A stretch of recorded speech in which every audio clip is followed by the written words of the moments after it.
Sure to tune in. The all-new CNN film Julia premieres tonight at 8 p.m. Eastern, only here on CNN.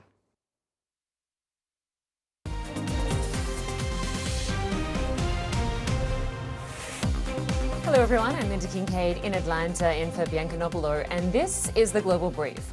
Ukrainian and Russian forces are fighting in the outskirts of Severodonetsk as Russia tries to take full control of the Luhansk region.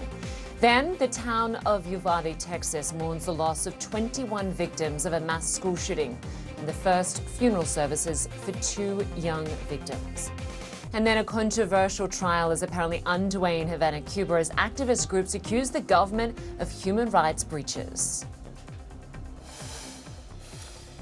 We begin with fierce street battles in eastern Ukraine as Russia fights to seize control of the last pockets of resistance in Luhansk. Ukraine says Russian forces are now advancing into the center of Severodonetsk after consolidating their hold on part of the city's outskirts. If Severodonetsk falls, all of Luhansk would effectively be under Russian control. And while Ukraine is losing ground in that Donbas region, it's waging a counteroffensive in the southern region of Kherson. Ukraine's military has released this video saying it's pushed back Russian forces in several areas. CNN has not independently geolocated the video. And in the Russian-controlled city of Melitopol, officials are accusing Ukraine of a terror attack. A car blew up near a building where Russian occupiers are running city affairs, reportedly injuring 3 people. Today, CNN's Melissa Bell talked with the Melitopol's mayor in exile. He was held by the Russians for several days back in March. They can kidnap, they can kill, they can't make some tortures, but we can't give support because our citizens don't want to live in Russia. I know it. Melitopol will return to Ukraine. We want to bring in CNN's Nick Paton-Walsh, who joins us live from Kiev. Nick, so obviously Severodonetsk is not a large city, but it is a key city when it comes to the battle in that Luhansk region. Just explain why it's so key.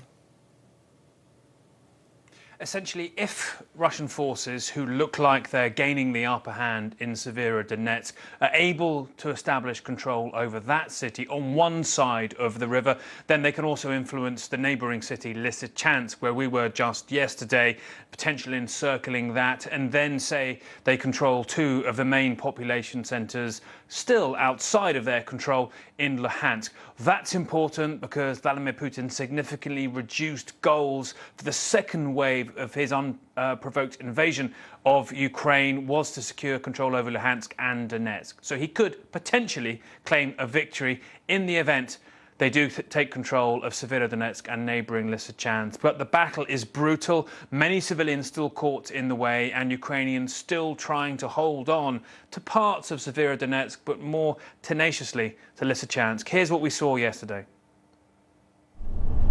This is the last road into Lysychansk.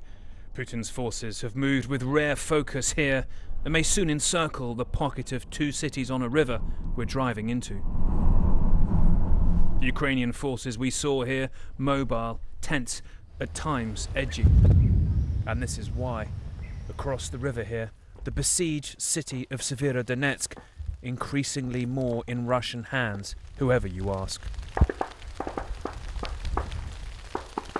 We can hear the crackle of gunfire down towards the river below. Well, we were told the Russians have tried already to get into town, and it looks like we might be witnessing another attempt over there. That smoke near one of the remaining bridges into the city.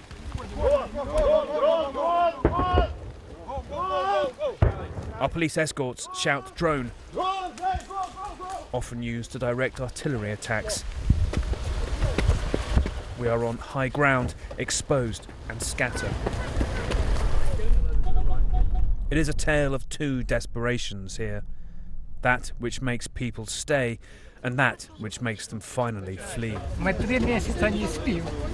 Leonid is the latter.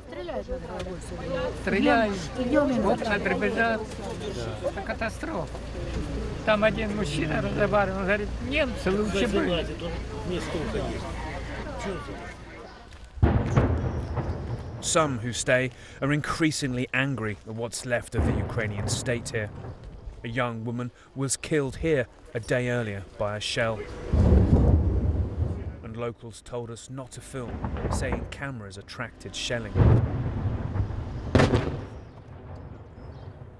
Russia's bloody persistence and unbridled firepower is bringing the kind of victory in the ruins they seem to cherish. This cinema was a bomb shelter, local officials said. It's unclear if, when their huge airstrike hit, the Russian military was aware it had been emptied days earlier. Just startling how whole chunks of this cinema have been thrown into the crater there. There's just the ferocity of the airstrikes we're seeing here, designed simply to get people out of this town. Those who stay among the shards of glass feel abandoned already. Many people, but there is no gas or water or power or anything. We asked the aid workers today when it will all come back, and they said there are only prostitutes, junkies, and alcoholics left. That means the aid workers have left here. Lydia is carefully picking up the pieces of the airstrike, which she felt the full force of in her apartment 8 floors up. There's an old lady on the first floor and me with my disabled son, she says. He doesn't really understand the war's happening. Retreat lingers in the empty air.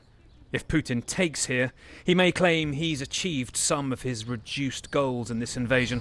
It's now the unenviable choice of Ukraine's leaders. If this is the hill its men and women will die on. Now, while many civilians die daily, sadly today a 32-year-old French journalist, Frédéric Leclerc-Imhoff, was killed as he filmed the entry into that town of an evacuation convoy. Clearly, the shelling, indiscriminate, as we've seen so often from Russian forces, claiming yet more lives. On a broader point, Linda, this is all important because it is about potentially the longer strategy for Russia here, to choose smaller cities, places that you may not necessarily have heard of if you weren't familiar with Ukraine, and to concentrate forces on them, slowly break them off, and possibly in the months ahead move around Ukraine more gently or more slowly or methodically to prize off bits of territory as potentially Western attention on this war begins to ebb. That's certainly, I think, what Ukrainian officials here are worried about, and that's always been the Kremlin strategy.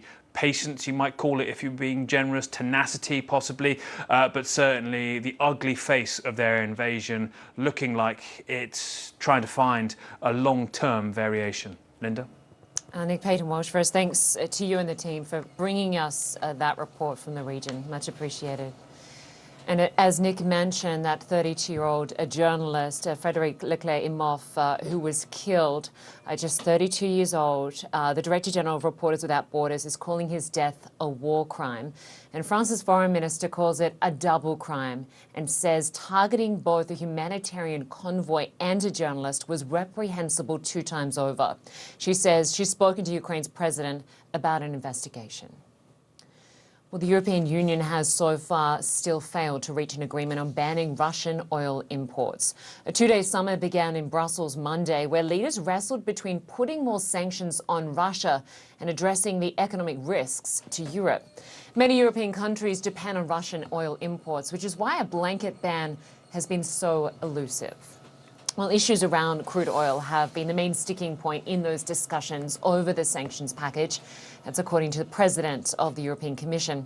And a draft report says the EU would agree to ban Russian oil imports, but would grant a temporary exemption for crude supplies via pipelines.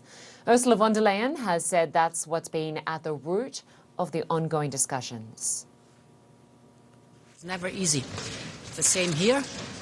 We've now basically solved all the issues but one, and this is the question of crude oil via pipeline. And here the discussions are still ongoing.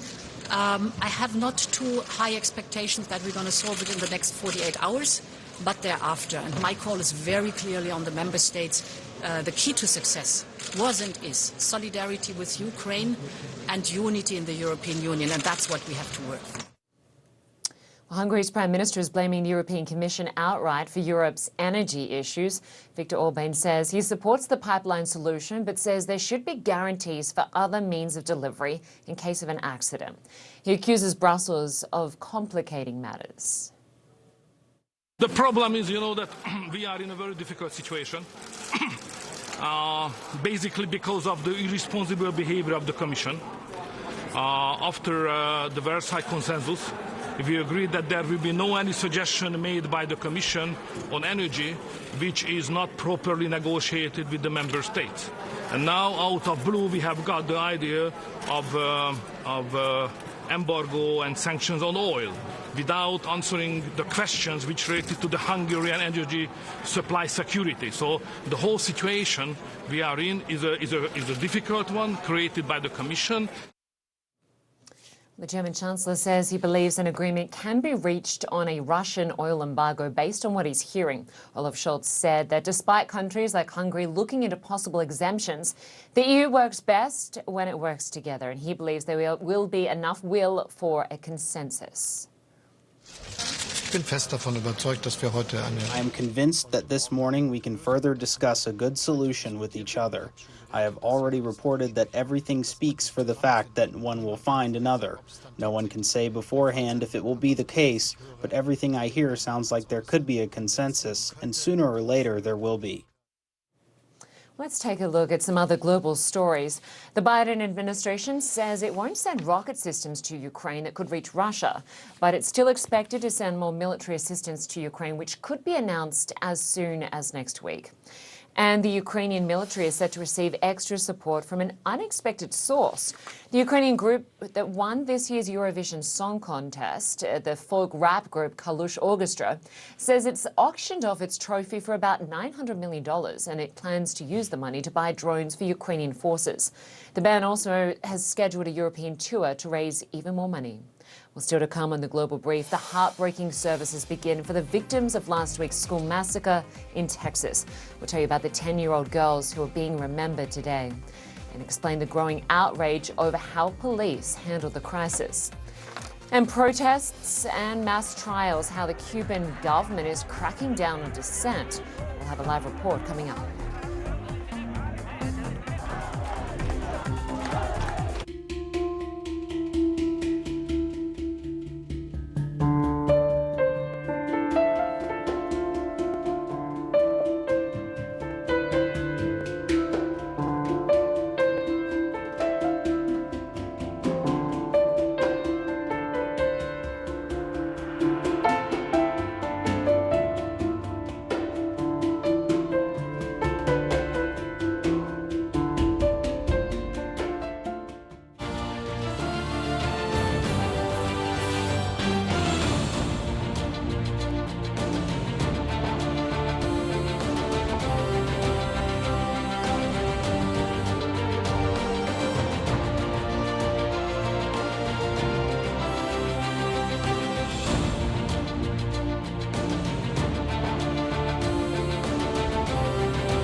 I'm Andrea Vena. I'm the Chief Climate and Sustainability Officer at the European Space Agency.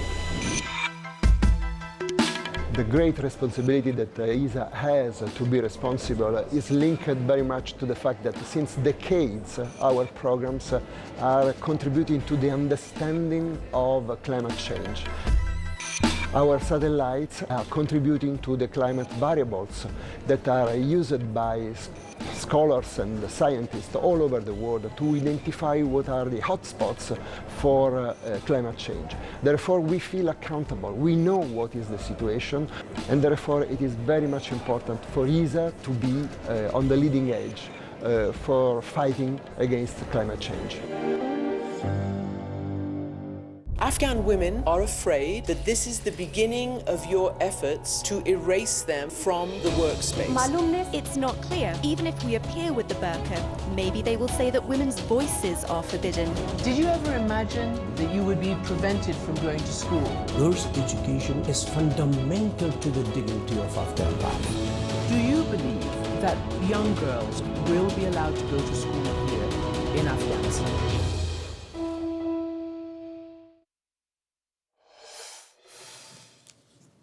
Well, funeral services are underway today in Uvalde, Texas, for 2 of the 19 children and their teachers murdered in last week's school shooting.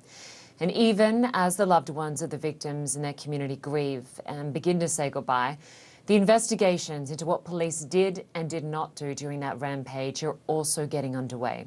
CNN's Adrienne Brodas is in Uvalde. This is how those who love 10-year-old Amerie Jo Garza will remember her. A decade of photos showing a happy girl with a sweet smile, described by family as sassy, funny, and a little diva who hated wearing dresses. Memories of happier times as her family, friends, and community says goodbye during visitation and a rosary service. It brings me joy to know that I got an opportunity to have such a great daughter, and I tried to be the best father that I could be. Just down the road, another grieving family says goodbye to Maite Rodriguez, also 10 years old. I love her, that I miss her, that I'm proud of her. She wanted to be a marine biologist before she could even say the word. She loved animals. As families bury their children, there are growing questions and outrage about the police response. The Justice Department now says it will review the response, which Texas officials say deviated from active shooter protocols. Had they gotten there sooner and somebody would have taken immediate action, we might have more of those children here today, including my daughter. Investigators now say 19 officers waited outside the classroom where the gunman was for about 50 minutes. We're now getting our first glimpse at some of the information that was being relayed to officers at the school. ABC News obtained audio which appears to be from one 911 operator relaying information from a child inside the classroom. CNN has not been able to independently confirm the audio. The source is unclear, as is what point in the incident it was heard. On Friday, Texas Public Safety Director said there were at least 8 911 calls from 2 callers in the school. You have a child online. Child is advising he is in the room full of victims. Texas State Senator Roland Gutierrez said President Biden told him that Robb Elementary School would be razed and rebuilt as part of a federal grant process for schools where there have been mass shootings. What kind of world are we living in that legislation was created for raising these schools? For some parents here, those questions coming too late. No matter who is held responsible, it's not going to bring my daughter back. She was the perfect daughter to me. That was CNN's Adrienne Brodas reporting there from Uvalde, Texas. Well, it appears that the trial of 2 of Cuba's most prominent anti-government activists has begun. Human rights group says the proceedings are political persecutions.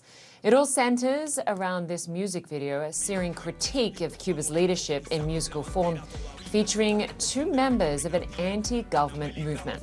Well, now those men stand accused of being foreign agents. This story is not unique. Hundreds of Cuban activists and demonstrators have been put on trial in recent months. CNN's Patrick Altman joins us now live from Havana to discuss this further. So we have seen plenty of other trials of people accused of dissent in Cuba face trial, but these are the most high-profile activists to date. Absolutely, Linda. And the music video you just showed actually speaks to what makes this trial so different. That music video called Homeland and Life was a massive hit. And one of the men, a rapper who goes by the name of Sorbo, who's now on trial, actually received 2 Grammys. 2 Latin Grammys for appearing. He was in prison while he received those 2 Grammys for appearing in that video. This critique going after the Cuban government. So these are not the usual opposition activists. Both these men have a very high profile. They've clashed in the past with the government. The government has detained them at times, which caused fellow artists and students to come out and protest for their release. And usually the government has chosen to release them rather than to try to potentially make them into martyrs. This time around, though, following those massive protests we saw last summer here, really unprecedented protests, the government has come down very, very hard, not only on these men, but on hundreds of other protesters. And now these men are going to be facing lengthy jail sentences. And what we've seen up until now, Linda, is that if people are charged in these trials, which are kept off limits to the media, kept off limits to foreign diplomats, you can basically be assured that they will be convicted and serve prison time. Unfortunately, we're not able to witness, to go in and report on the trials. And the Cuban government has so far maintained a blackout on any information coming out of those trials. Certainly, it does not look good for either of these men, this artist and this rapper, who are now facing lengthy prison sentences. So it's certainly a difficult trial to cover. If there's a complete blackout, you're not allowed in, they're not allowing European diplomats in or anyone else. Have there been any protests outside the court today?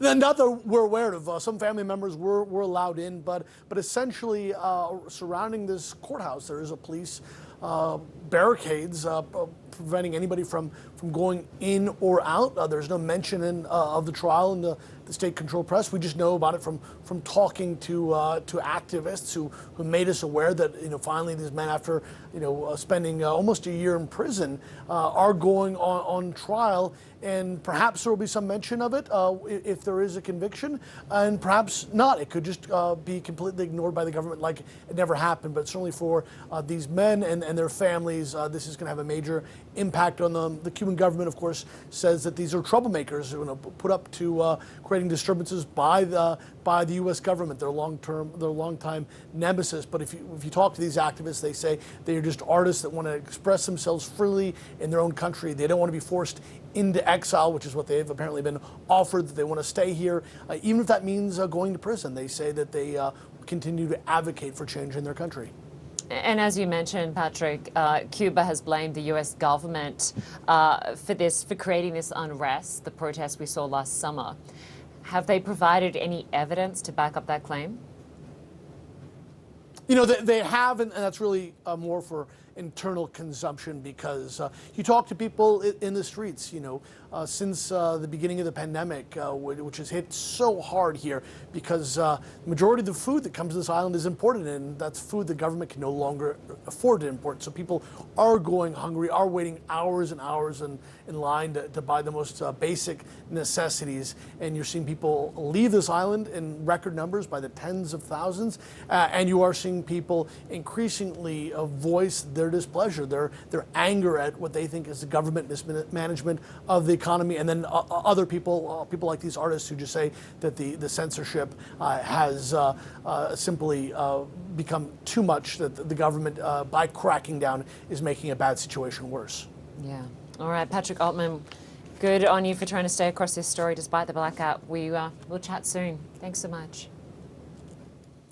Well, a former guerrilla fighter and one-time mayor, Gustavo Petro, against a business magnate and TikTok star, Rodolfo Hernandez. Now, those two runoff candidates selected during the first round of Colombia's presidential election took many by surprise. Journalist Stefano Pozzebon unpacked who these two candidates are and what happens next. Colombia took a step towards the unknown on Sunday, with two political outsiders progressing to the second round of the presidential election. The left-wing candidate, Gustavo Petro, on his third bid for the presidency, won the largest share of the vote with about 40% of the ballots. In the second round, which is set for June 19, he will face off against 77-year-old populist entrepreneur Rodolfo Hernandez, who won about 28% of the votes. While Petro is a veteran of left-wing politics in Colombia, he has run for the presidency before, and if elected, he would be the first progressive president in this country's recent history. Hernandez is a relative newcomer who mounted a campaign without the support of traditional parties, and who has been compared to former US President Donald Trump for his focus on social media.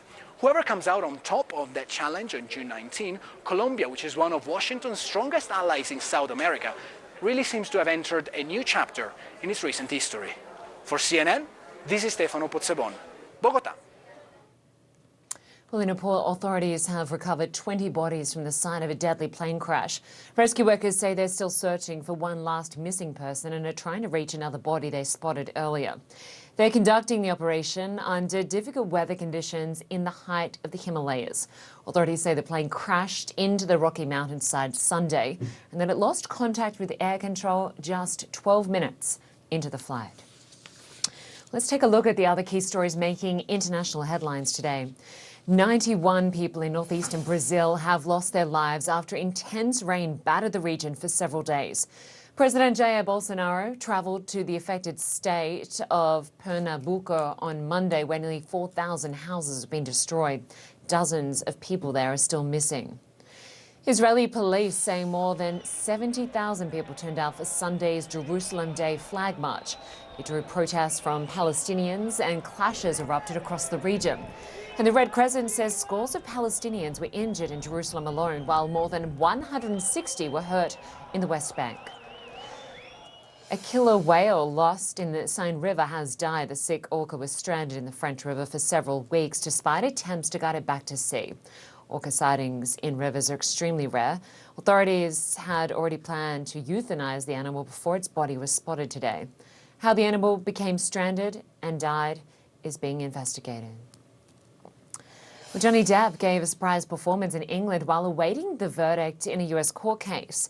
On Sunday, the Hollywood star appeared at this rock concert with the English guitarist Jeff Beck.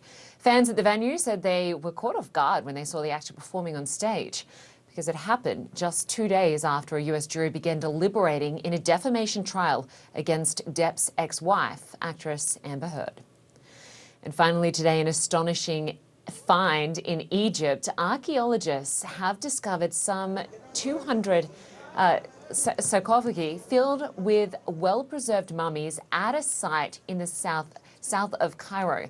They found about 150 statues and other artifacts, all dating back 25 centuries. The first and biggest cache of hidden bronze statues here in Bubastin. In this site, 150 bronze statues for different gods and goddesses. And even older, they also found jewellery and a mirror that appeared to date back to 1500 BC. Well, thanks so much for watching. I'm Linda Kincaid. I will see you back here again tomorrow. This is the screen where it happens. The moments that can change the world. These are the faces we see, the voices we empower. This is the work that continues, who we are today and what we can become. This is journalism that reflects the world we live in.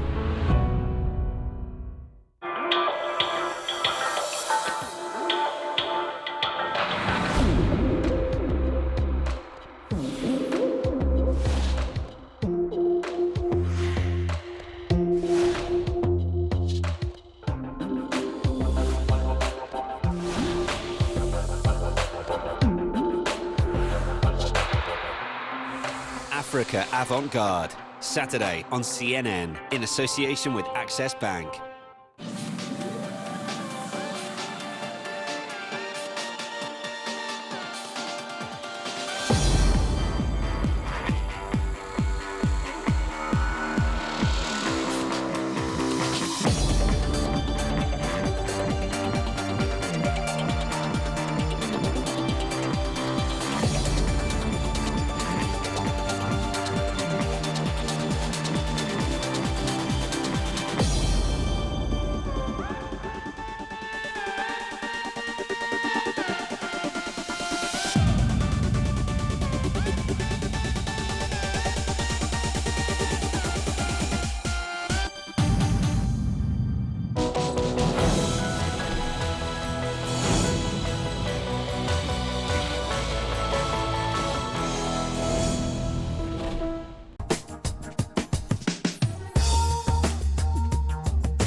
This is CNN. More people get their news from CNN than any other news source.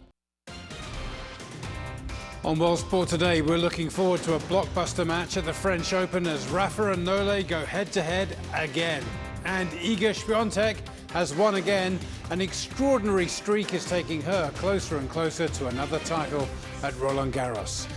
And having lost the Champions League final this weekend, now Liverpool's fans are having to defend their reputation. The fallout from Paris is pretty ugly.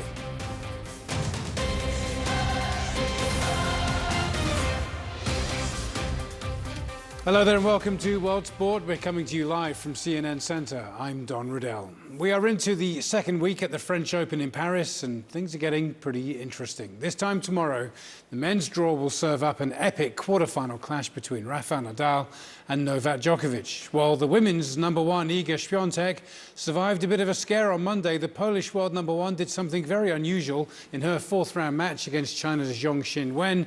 She dropped a set. However, Świątek quickly fought back to win the match in 3, extending her extraordinary winning streak now to 32 matches. So the focus will now turn to the night session on Tuesday when the 13-time champ Rafael Nadal will meet the world number one and defending champion Novak Djokovic. It is very unusual for two players of this caliber to meet at such an early stage of a major tournament, and there is so much at stake. Their head-to-head record is almost a perfect match. Nole edges it by 30-28, but Nadal has 21 major titles to Djokovic's 20. And Nadal, of course, is unmatched by anybody at this event. The King of Clay has won at Roland Garros 13 times before. Of course, we know each other well. We have a lot of history together. Of course, he came here after winning Rome. For me, have been not the ideal situation to arrive here, but here we are. We are in Roland Garros. It's my favorite place without a doubt. And the only thing that I can tell you, I'm gonna be focused since tomorrow. Gonna try my best as always. I don't know what can happen, but the only thing that I can guarantee is I'm gonna fight until the end. Playing him in Roland Garros is always a physical battle along with everything else that happens, and it's a huge challenge and probably the biggest one that you can have here in Roland Garros. So I'm ready for it. Well, for more context, let's bring in our tennis contributor Ben Rothenberg, who is covering the tournament in Paris. Ben, we all can't wait for this match tomorrow night. What are you expecting to see? I'm expecting to see a different sort of match than we've seen from them before. This will be their first time playing in a real night session match at the French Open, which could provide a pretty different conditions. This is going to be some of the more challenging conditions that Rafael Nadal may have ever faced at the French Open. Obviously, he's incredibly comfortable there. He's won 13 times, and he's kind of the favorite in any French Open match, you would think, just based on that. But this is going to be a different wrinkle for him, playing Djokovic, who's in form, and under these new, colder, lower bouncing conditions. Might be discomforting for Rafa for Rafa on several levels tomorrow. It might be interesting to some of our viewers who perhaps don't follow tennis so closely. Why is it so important that Rafa Nadal plays in the daytime? That is when he prefers to play. Obviously, he's not going to get his way tomorrow because the organisers are going for the prime time slot. And why wouldn't you put on a match like that on when you can get more viewers? But explain to us why it's so important that Nadal would prefer to play in the daytime. Yeah, it comes down to the physics of tennis, really. It's just that when the conditions are hotter, the ball bounces up higher, especially with Rafael Nadal, who has the highest bouncing balls we've seen in tennis for a long time. His topspin jumps further, his serve jumps further, his forehand really explodes off the clay court, especially on the clay court, which really takes all of the spin he puts in it and multiplies it off the bounce. In the night conditions, it will be less and less of that. It will just be deader conditions, you would say, lower bouncing, flatter hitting, and that would tend to favor someone of Djokovic's trajectory, who does hit the ball considerably flatter than Nadal in general. So last year, Djokovic edged out Nadal on the way to his second Roland Garros title. Of course, so much has happened since then. There was all the drama and controversy involving Djokovic at the Australian Open, which ended up with him being deported without ever hitting a ball in anger. Nadal's been injured a couple of times this season. It sounds like you're giving Djokovic the edge this time. I think I am, but it's tough to ever count out Nadal at the French Open. He's only lost there a handful of times, 3 times, although 2 of those were to Djokovic. But this is, as you said, a different stage of their meetings. This will be the first time ever in tennis history that 2 players with 20 or more Grand Slam singles titles ever face off against each other. They've not played each other since Djokovic hit that threshold, and Nadal and Federer never played each other since Nadal hit that threshold. So it's going to be an interesting match for sure. And we will see just how much the sort of Roland Garros magic is something that Nadal can rely on. He's going to have the crowd on his side, presumably. He has the sort of history and intangibles on his side. But right now, in pure tennis form and conditions tomorrow night, it's tough not to take Djokovic, I think.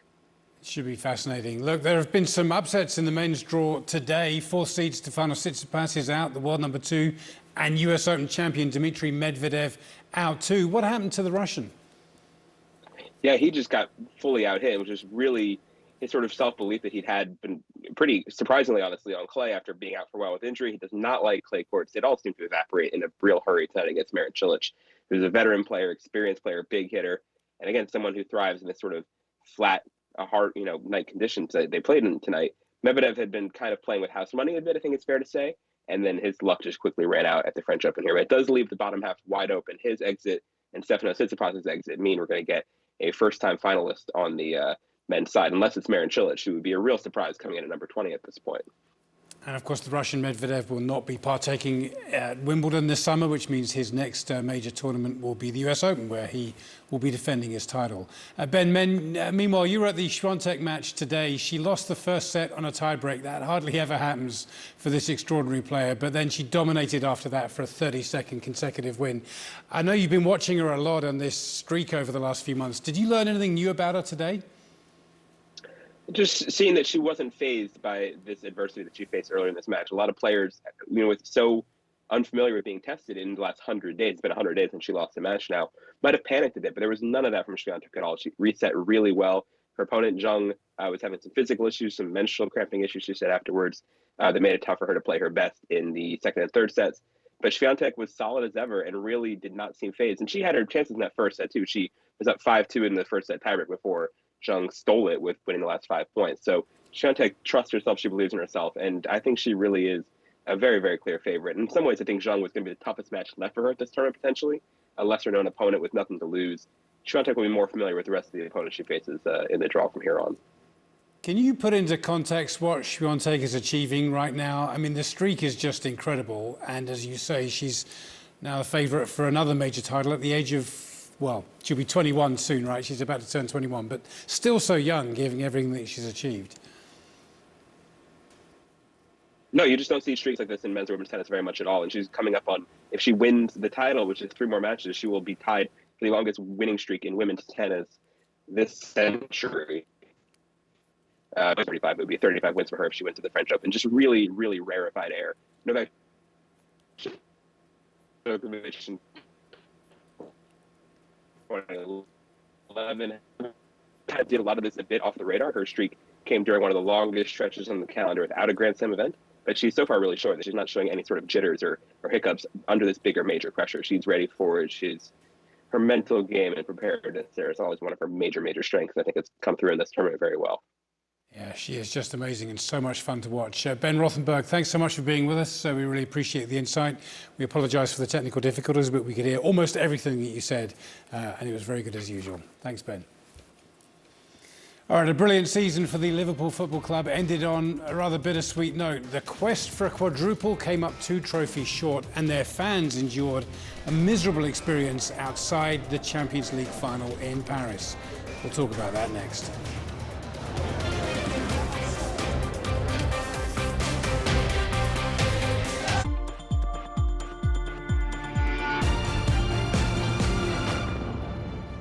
Nonviolence means feeling oneness with all living beings. And part of that is wanting freedom for all living beings. My name is Sadhvi Sadali Shri. I'm a Jain monk and filmmaker based in Dallas, Texas. I became a Jain monk in 2008 after serving in the Iraq War. I was deployed and I experienced a lot of violence. And I experienced it emotionally and mentally when I came back going through PTSD. A couple of years ago, another monk and I were talking about sexual abuse, and we knew as monks we wanted to raise awareness about the taboo subject. We didn't know about human trafficking yet. And so when we decided to raise awareness, we wondered, what are we going to do? And we didn't have any film experience, but we knew by making films we could educate many people. Surviving Sex Trafficking is my second film, and we wanted to follow the journey of healing of the survivors featured in the film. So we traveled around the world and also within the United States. And it was important to us to know their journey and to see if they can truly heal. Is there hope?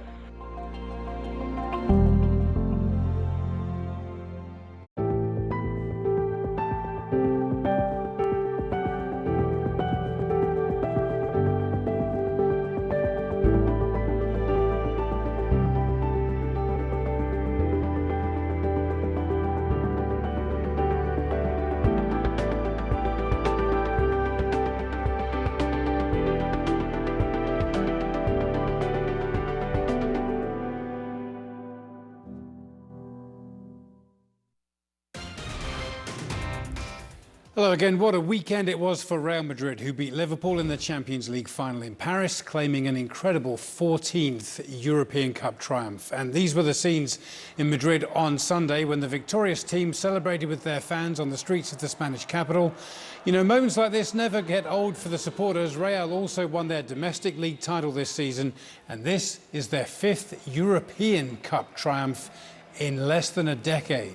But as the players can now reflect on a special season, some pointed questions are being asked about the events outside the Stade de France stadium on Saturday evening.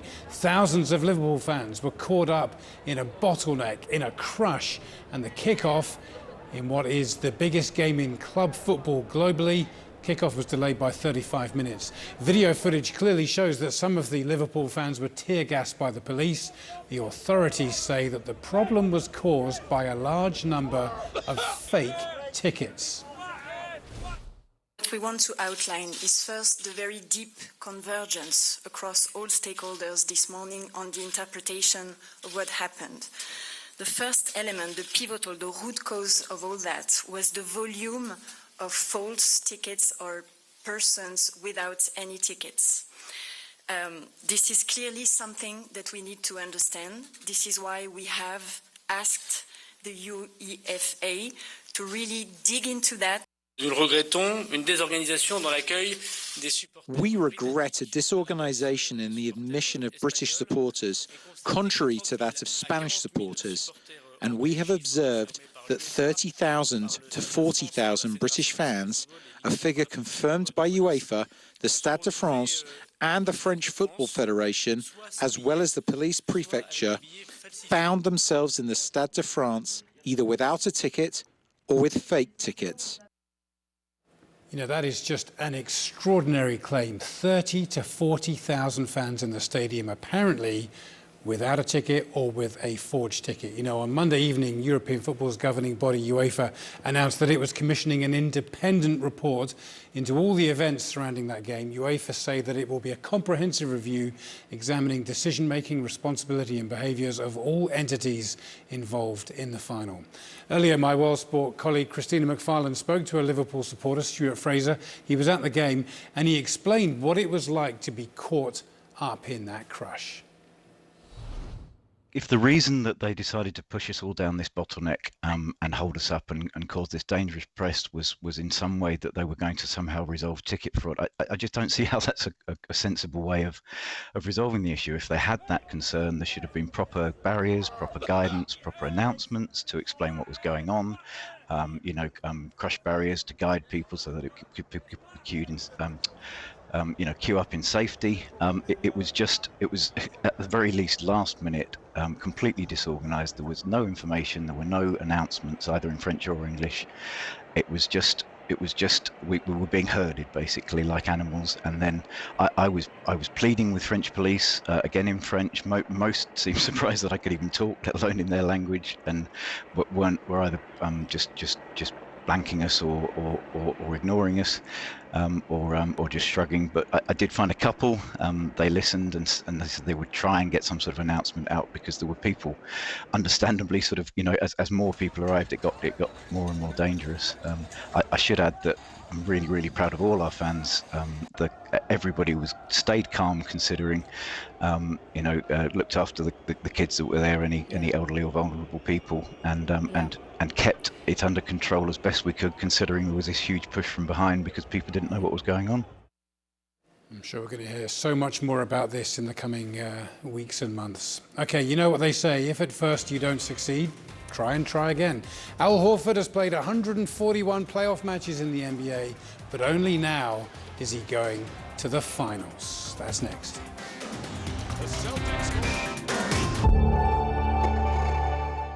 We provide products that make it easy for consumers and institutions to be part of the digital currency market. One of the first things that I tell folks getting involved in the crypto market is we're still in the early stages of it. Less than 5% of US institutions have ever traded crypto.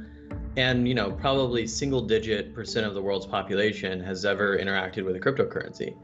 That number goes up every single year, and as it does, the total market cap of crypto goes up as well. And so, I don't know if we go from 5% of institutions to 15% this year or next year, but this is the future. Finance powered by open source crypto protocols and a financial system for the internet is an inescapable trend in our world today.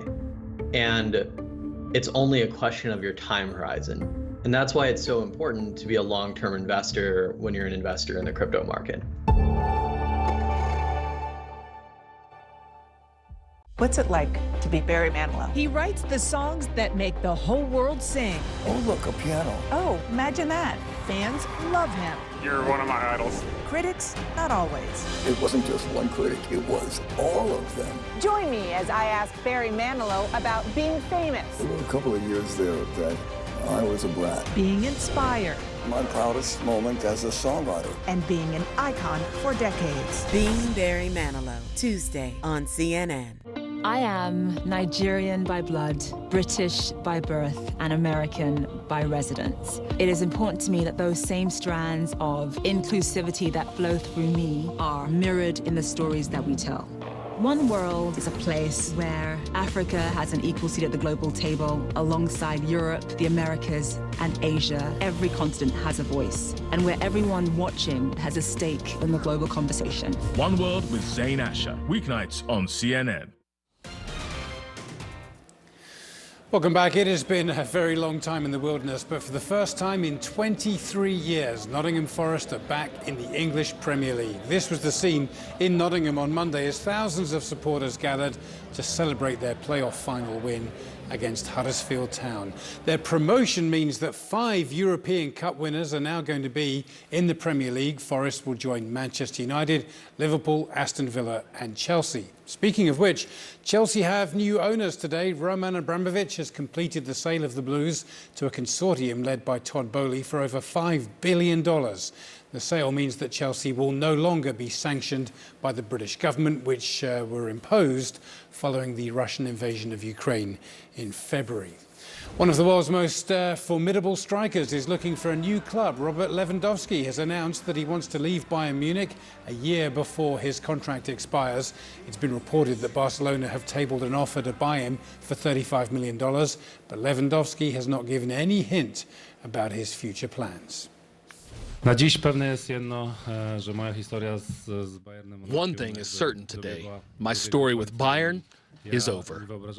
After everything that has happened in recent months, I cannot imagine further good cooperation. I realize a transfer will be the best solution for both sides. I believe that Bayern will not stop me just because it can. I think that's all I can say about it at this point. I am focusing on the training camp with Poland. After the camp, there will probably be time to possibly say something more on this topic. Okay, we now know the lineup for the NBA Finals this season. The Golden State Warriors are going to be taking on the Boston Celtics, who edged out the Miami Heat in Game 7 of their Eastern Conference Final on Sunday night. Our Carolyn Mano can tell us how it happened. Well, Don, as you know, this Celtics team has been through so much together. Trade rumors, failed trips to the conference finals, a coaching change. They had a .500 record last year. They had a terrible start to this season this year. So it's been a lot, but they are here right now with a chance to hang another championship banner in the rafters and add to that storied legacy. Boston hadn't lost back-to-back games so far in these playoffs, and coming off a Game 6 loss, they jumped out to an early lead on the road, and they never let it go. Though the Miami Heat were relentless in this contest, that's for sure. Celtics superstar Jason Tatum knocking down a three-pointer to beat the buzzer, put Boston up by 12 in the fourth. Tatum leading the way with 26 points. But Miami's star Jimmy Butler would not let the Heat fizzle. After a 47-point effort to force this Game 7, it scored an admirable 35 points, but in the end, he just ran out of gas, Don. I mean, final seconds, passing up the chance to tie it here to go for the win with the three, but came up just short, didn't have it in his legs, has battled injury to a certain extent. Either way, the Celtics hold on to win by 4. The two stars embracing afterwards, Butler telling Tatum, this is your time. Obviously, we know we want to win a championship, right?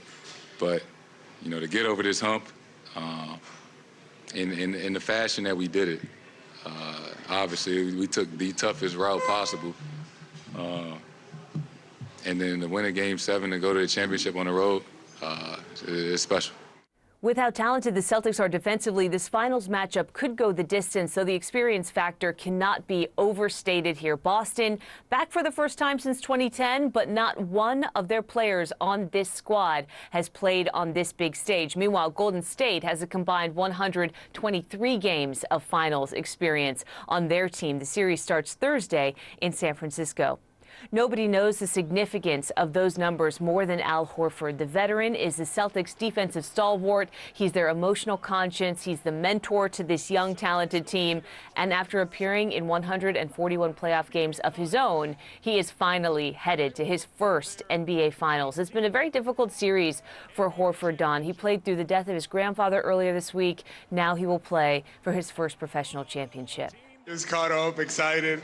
You know, a lot of hard work. I've been a part of a lot of great teams, a lot of great teammates, and I'm so proud of this group. You know, these guys. You know, I seen JB come in the league, take steps, take levels. I seen JT the same thing. I seen Smart grow, and for me, it's just special to be with them and being able to help them and be a part of this. So I'm really grateful to be in this position. You know, Don, it's interesting for NBA fans. This is a matchup that they would salivate over in the NBA Finals. You have this young, talented Celtics squad that is peaking at just the right time, and you've got this Golden State squad that is desperate to keep that dynasty window open. It should be a very competitive matchup between the two. Both have a lot of offensive firepower and defensive skills as well.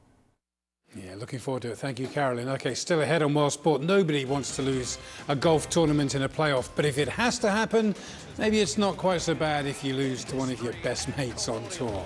That's next. He takes the...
Afghan women are afraid that this is the beginning of your efforts to erase them from the workspace.